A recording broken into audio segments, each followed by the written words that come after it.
പാടശേഖര സമിതികൾ നിയമാനുസൃതമായി പ്രവർത്തിപ്പിക്കുവാൻ നടപടികൾ സ്വീകരിക്കണമെന്നാവശ്യപ്പെട്ട് സേവ് ഇടക്കൊച്ചിയുടെ നേതൃത്വത്തിൽ പ്രതിഷേധം സംഘടിപ്പിച്ചു. ഇടക്കൊച്ചി 16-ാം ഡിവിഷനിൽ പാടശേഖരൻ റോഡിലും അംബേദ്കർ റോഡിലും കൊളംബസ് റോഡിലും ഓരുവെള്ളം കടന്നു കയറുന്നതുമായി ബന്ധപ്പെട്ട ഇത് നിയന്ത്രിക്കണമെന്ന് ആവശ്യപ്പെട്ടുകൊണ്ട് പാടശേഖര സമിതിക്ക് ഇടക്കൊച്ചി ജനകീയ സമിതി മുൻകൂർ നോട്ടീസ് നൽകിയിരുന്നു. ഇടക്കൊച്ചി ജനകീയ സമിതി ഫിഷറീസ് ഡിപ്പാർട്ട്മെന്റിന് നൽകിയ പരാതിയുടെ അടിസ്ഥാനത്തിൽ ഫിഷറീസ് ഡെപ്യൂട്ടി ഡയറക്ടറും അസിസ്റ്റന്റ് ഡെപ്യൂട്ടി ഡയറക്ടറും ഉൾപ്പെടെയുള്ള ഉദ്യോഗസ്ഥർ ചെട്ടിപ്പാടം പാടശേഖരത്തിൽ സന്ദർശനം നടത്തുകയും ചെയ്തു. അനധികൃതമായാണ് മത്സ്യകൃഷി നടത്തുന്നതെന്ന് കണ്ടെത്തിയതായി സേവ് ഇടക്കൊച്ചി ഭാരവാഹികൾ പറഞ്ഞു. സ്ലൂയിസുകൾ കൃത്യമായി അടക്കുകയും തുറക്കുകയും ചെയ്യാത്തതിനാൽ ധാരാളം വെള്ളം രാത്രി സമയങ്ങളിൽ പരിസര പ്രദേശങ്ങളിലേക്ക് കടന്നു കയറുന്നത് പതിവായിരിക്കുകയാണെന്ന് പ്രതിഷേധക്കാർ പറഞ്ഞു. ജനകീയ സമിതിയുടെ നേതൃത്വത്തിൽ ഇന്ന് ഫിഷറീസ് ജോയിന്റ് ഡയറക്ടറുമായി ബന്ധപ്പെട്ട് നടത്തിയ ചർച്ചയുടെ ഭാഗമായിട്ട് ഇന്ന് പാടശേഖര സമിതിയും ഇടക്കൊച്ചി ജനകീയ സമിതിയും കൂടി ചർച്ച നടത്തിയതിന്റെ ഭാഗമായിട്ട് ഞങ്ങൾക്ക് മനസ്സിലായത് ഈ കഴിഞ്ഞ കുറേ നാളുകളായിട്ട് പാടശേഖര സമിതി ലൈസൻസ് ഇല്ലാതെയാണ് ഇവിടെ നിർലോഭം പ്രവർത്തിച്ചുകൊണ്ടിരിക്കുന്നത്.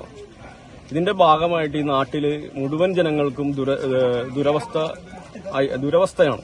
കാരണം എന്ന് വെച്ചാൽ വീടുകളിലേക്ക് ഉപ്പുവെള്ളം ഓരിജലം കയറിക്കൊണ്ട് ഈ നാട് നശിക്കുന്ന രീതിയിൽ ഈ നാട്ടിലെ ഈ പാടശേഖര സമിതി നടത്തുന്ന ഈ പ്രവർത്തനങ്ങളുടെ ഈ രീതികളൊക്കെ അവസാനിപ്പിച്ചുകൊണ്ട് ഈ നാട്ടിനെ നല്ല രീതിയിൽ തന്നെ ഇത് ഒരു മീനും ഒരു നെല്ലും എന്നുള്ള ഗവൺമെന്റിന്റെ പദ്ധതികൾ അട്ടിമറിച്ചുകൊണ്ട് എല്ലാ വർഷവും മീൻ വളർത്തൽ കേന്ദ്രമാക്കി ഈ പാടശേഖരം കൊടുക്കുകയും ആ കാലയളവ് മുഴുവൻ ഈ ഉപ്പുവെള്ളം കയറി ഈ നാട്ടിൽ മുഴുവന്റെ ഭൂഗർഭജലം നശിച്ചുകൊണ്ട് ഈ നാട്ടിൽ മുഴുവൻ ഇതിൽ പൊറുതിമുട്ടിയ ജനങ്ങൾ പാടശേഖര സമിതിക്കെതിരെ സമരം ആരംഭിച്ചിരിക്കുകയാണ്. ലൈസൻസ് ഇല്ലാതെ കൃഷി നടത്തുവാൻ ചെമ്മീൻകെട്ട് വിട്ടു നൽകിയ പാടശേഖര സമിതിക്ക് സ്റ്റോപ്പ് മെമ്മോ നൽകുമെന്നും ഫിഷറീസ് ഡയറക്ടർ അറിയിച്ചതായി സമരക്കാർ പറഞ്ഞു. ഇനി ലൈസൻസ് എടുക്കുന്നവർ കൃത്യമായി പുറംബണ്ട് നിർമ്മിക്കുകയും ചിറകൾ കെട്ടി പാടശേഖരങ്ങൾ സംരക്ഷിക്കുകയും ചെയ്യേണ്ടതാണെന്നും ഫിഷറീസ് ഡയറക്ടർ അറിയിച്ചതായും ഇവർ വ്യക്തമാക്കി. ഇടക്കൊച്ചി ജനകീയ സമിതിയുടെ പ്രതിനിധികളെ കൂടാതെ പാടശേഖര സമിതി ചെമ്മീൻകെട്ട് കരാറിനെടുത്ത വ്യക്തി തുടങ്ങിയവരും സന്നിഹിതരായിരുന്നു.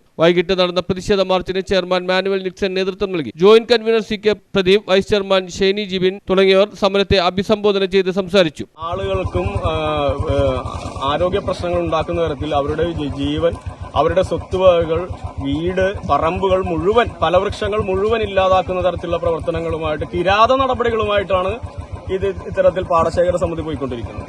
ഈ പാടശേഖര സമിതിയുടെ ലൈസൻസ് ഇല്ലാതെ ഇവർക്ക് ആരാണ് അനുമതി കൊടുത്തത് ഇവിടെ പ്രവർത്തിക്കാനുള്ളതാണ്. അപ്പൊ ഇതുവരേക്കും ഇങ്ങനെയുള്ള പ്രവർത്തനങ്ങൾ നടത്തിയിട്ടുള്ള പാടശേഖര സമിതിക്കെതിരെ ശക്തമായ പ്രതിഷേധവുമായിട്ട് മുന്നോട്ട് പോകുവാനായിട്ടാണ് ജനകീയ സമിതിയും ഈ നാട്ടിലെ ജനങ്ങളും തീരുമാനിച്ചിട്ടുള്ളത്. അതിന്റെ ഭാഗമായിട്ടാണ് ഇന്നത്തെ പ്രതിഷേധ പ്രകടനം. News bureau, Edakochi.